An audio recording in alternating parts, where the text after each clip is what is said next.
Hello. Um, Today's talk is longevity linking the past and the future. 子和车 or placentophagy, the practice of eating one's placenta after birth, was relatively common in China. I think in some parts of China they still practice that. Because in China, the placenta is considered a powerful health tonic. It is historically utilized in TCM, traditional Chinese medicine, often dried and processed for consumption to address weakness, fatigue, and anti-aging. According to traditional Chinese medicine, placenta is considered a powerful and a sacred medicine, full of life and vitality. Use of placenta during the postpartum course to aid in recovery from childbirth. Women can take this dose up to 3 times a day and continue until they no longer feel a need for it. Remaining placenta can be saved and used homeopathically for those times when the child undergoes a separation from the mother, for example, when first learning to walk or when weaning.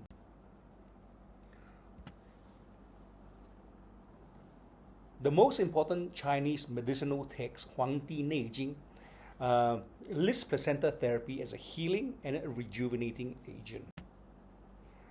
Papyrus scrolls in Thailand, unearthed in Thailand, dating from about 100 years before Christ, suggested the use of placenta for rejuvenation. Many ate placenta, but they didn't know the science behind its healing properties, its anti-aging properties. But now we know better, okay? Because we have developed scientifically, we know placenta has transcription factors, Yamanaka factors, epidermal growth factors, IGF-like peptides, chemokines, cytokines, other active bioactive peptides. Okay, these days we know peptides can do a lot of things, right? There's so many peptides for like hair growth, skin, okay, enzymes. So these are the nutrients that are inside the placenta that contribute to its healing and anti-aging properties. The placenta is a rich source of cells that express Yamanaka factors, OCT4, SOX2, KLF4, and c-MYC, particularly within its stem cell populations, which contribute to its high plasticity and regenerative capacity. Research that really opened the door for longevity. I'm not just talking about beauty, about stem cells, but research that really opened the door for longevity. The iPSC technology was pioneered by Shinya Yamanaka's lab in Kyoto. He showed in 2006 4 specific genes encoding transcription factors could convert adult cells into pluripotent stem cells, hence the Yamanaka factors, which I showed you in the earlier slide. He was awarded a Nobel Prize in 2012, along with Joan Gordon, for the discovery that mature cells can be reprogrammed to become pluripotent. So this has led to iPSC technology, which helps rejuvenate and treat illnesses. Here you go, OCT4, SOX2, c-MYC, etc. And aging could be due to a virus affecting the genes, okay? Because there's some species that don't age, like the jellyfish, right? Some whales can live to hundreds of years. So endogenous retrovirus are ancient viral remnants comprising roughly 8% of the human genome, acting as a hallmark of aging when reactivated. As tissue ages, these dormant viruses awaken, causing chronic inflammation like SSP, SRP, right? Cellular senescence, and the potential spread of aging-related damage throughout the body. Recent research indicates that Yamanaka factors, specifically OCT4, SOX2, KLF4, and OSK, right, can reverse cellular aging by silencing these endogenous retrovirus. So, what are some future applications of this Yamanaka factors? Well, In 1900, okay, 1900, life expectancy was about 35 years old. By 2020, it was 75. And now some countries like Japan, Hong Kong, Monaco, they're above 85. Okay, and likewise in most countries, life expectancy has have gone up. And by 2030, the average human life expectancy in developed countries will be 115 years. Why? Because, okay, you see, life expectancy was increasing, but then it suddenly went up exponentially. Because why? Of discovery of new medical breakthroughs, science, new treatments. So, is life expectancy going to continue to be linear or exponential? Okay, how long can a human live? 70, 80, 90, 120? That's the answer typically given. But these two people don't agree with you. 他们不同意。This is Dr. Aubrey de Grey. Is a famous gerontologist, anti-aging researcher in Cambridge University. He says human potentially can live to 1,000 years. And above here is Brian Johnson, okay, the famous biohacker. He plans to live forever, right? Okay, this is Rejuvenation Olympics. If you go to rejuvenationolympics.com, you find this longevity leaders who is actually aging slower. This is called the Dunedin pace, okay? So it measures how fast a person is aging. Of course, you want to be aging slower than everyone else, then you live longer, right? So the leader is Brian Johnson. His average pace is 0.503. That means in a calendar year, 12 months, he's only aging 6 months, okay? So there's a saying that 富豪现在不是比有钱了，是比谁健康，哦。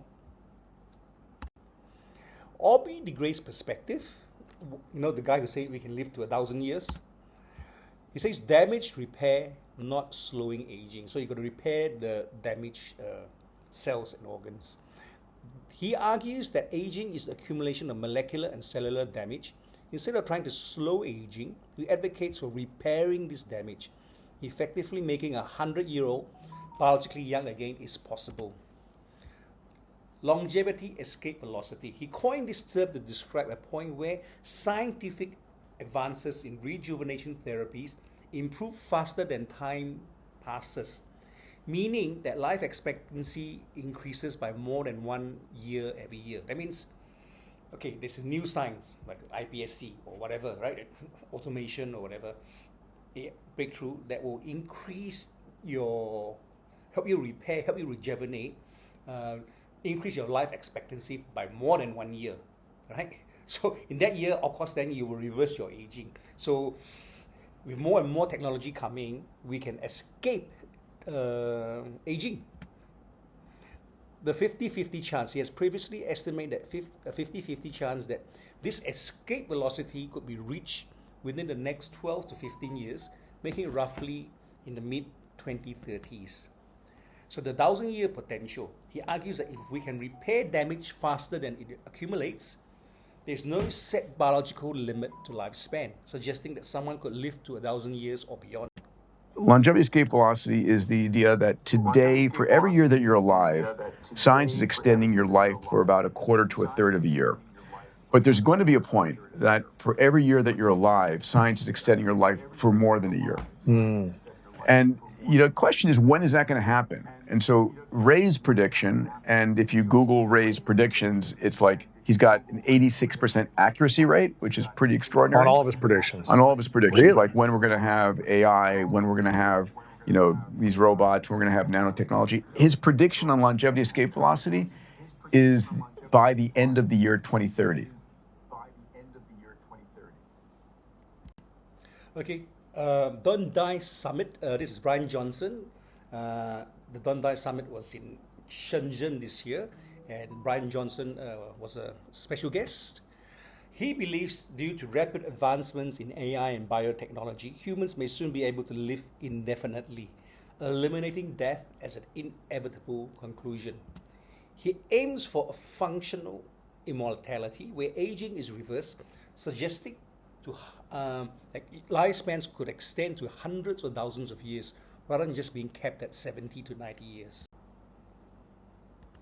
As of now, mid 2026, 48-year-old Brian Johnson claims to have achieved an overall biological age equivalent to an 18-year-old through his intensive anti-aging protocol called Project Blueprint.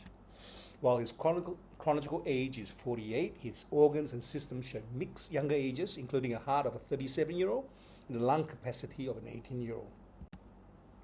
Is aging a disease? The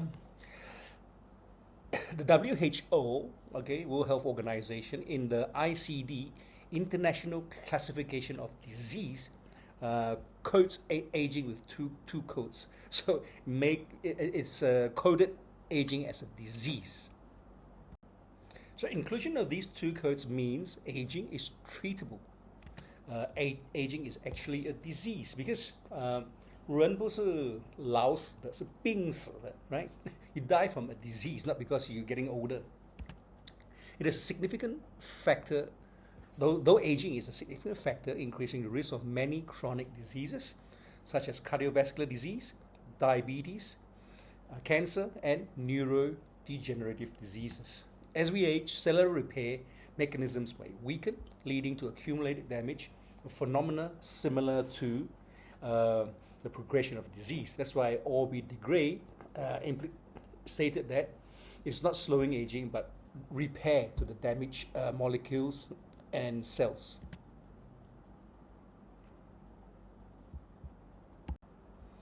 How to make people live 5,000 years old or beyond? What are some pathways? What are some methods? Okay, firstly, advanced medical technology products, weightage about 35 to 45%. Includes cellular technology, healthcare. Like now you have like your exosomes, secretomes, your neonatal stem cells, right? You're from the umbilical cord. Okay, cellular reprogramming is the next level. It's iPSC. Autologous cell-based drug life reprogramming. Longevity therapy, like longevity genes can be targeted. Candidates include the clotho-protein, GDF11, telomerase enzyme to lengthen your telomere, FOXO4, with gene editing if necessary. Anti-aging immunotherapy like CAR-T, CAR-NK, okay. You can have like CAR-M technologies targeting senescent cells. You got senolytics these days, senolytic drugs, vaccines for anti-aging and age-related disease, blood rejuvenation. Okay, number 2, intervention in the combination of anti-aging agents and nutrients, weightage 15 to 25%, like anti-aging drug screening and customization to see which drugs will suit you. Okay, targeted nutrition, okay, personalized nutritional customization, optimization of lifestyle and environmental factors under guidance, 30 to 40%. I was going to go through it quick. Physical exercise, especially anti-aging exercise, I won't go through it in detail. Nutritious and balanced meals, spiritual state is very important, psychosocial is very important. There's studies that showed, I think from Mayo, etc., that show that for elderly to have social engagement, that means to go out to a party or a group twice a week is better. It makes them live longer than going to the gym twice a week. Physical therapy, you can have hyperbaric oxygen therapy, red light therapy, like hot and cold stimulation, infrared red light therapy, etc. Okay, so these are the new things that can extend lifespan. Roadmap to push average life expectancy to 120 or beyond. Okay, primary level, most people are doing that already. Can support life to 80 years old. My mom is already 90. Improve your lifestyle, exercise and training. Most of us are doing it. Nutritional balance. Make sure your good biotics are there. Taking kombucha, some fermented food daily. Dietary nutrient supplements, meditation, spirituality, sleep, and maybe you do a bit of cosmetic surgery. So what do? You take tests for your blood, your cholesterol, your bad cholesterol, etc., inflammatory markers, right? So most of us are already doing that. But to get to the next level, 90 to 105 years old, anti-aging and longevity drugs like like mTOR inhibitors, okay, rapamycine, we call it metformin, okay, gene therapy, stem cell therapy like like mesenchymal stem cells, MSC, functionalized targeted exosomes, secretomes, to the face, to the knees, or just a systemic drip. Mitochondrial transplantation or activation. There are ways to activate your mitochondria, okay, the powerhouse of the cells, organ replacement, other breakthrough technologies. Okay, to live to 110, 120 or beyond, partial reprogramming, regeneration in vivo, consider iPSC, digital double, AI and brain-computer interface like Neuralink, Musk company, humanoid robots that can do a lot of things, right? Help those who cannot walk, do household chores, and other disruptive technological breakthroughs, which are being unraveled year by year. So thank you for listening. I hope that was entertaining and meaningful.